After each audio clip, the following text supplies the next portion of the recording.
তিস্তা নদীর পানি ন্যায্য হিস্যা আদায় এবং তিস্তা মহাপরিকল্পনা অবিলম্বে বাস্তবায়নের দাবিতে এবার মাঠে নামছে বিএনপি।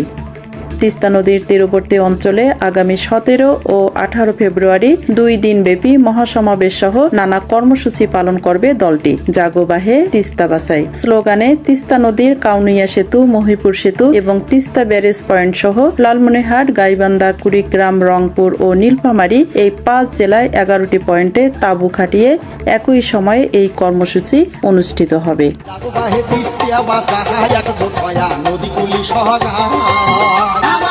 দলীয় সূত্রে জানা গেছে, লালমনিরহাট রেল সেতুর পাশে উপস্থিত থেকে 17 তারিখ কর্মসূচির উদ্বোধন করবেন বিএনপির মহাসচিব মির্জা ফখরুল ইসলাম আলমগীর, যা এলইডির মাধ্যমে 5টি জেলার সবগুলো পয়েন্টে একযোগে প্রচার করা হবে। এছাড়া 18 ফেব্রুয়ারি রাতে সমাপনী অনুষ্ঠানে লন্ডন থেকে সবগুলো পয়েন্টে ভার্চুয়ালি সংযুক্ত হবেন দলের ভারপ্রাপ্ত চেয়ারম্যান তারেক রহমান। কর্মসূচির সার্বিক তত্ত্বাবধান করবেন বিএনপির রংপুর বিভাগীয় সাংগঠনিক সম্পাদক আসাদুল হাবিব দুলু।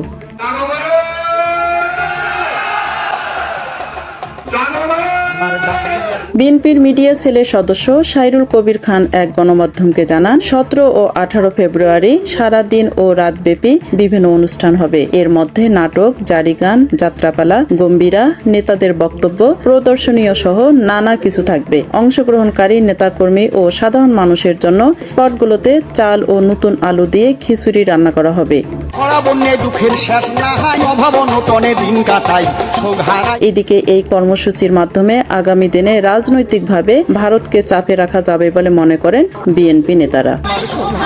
হুসনে আরা লিলি, সময়ের কলম।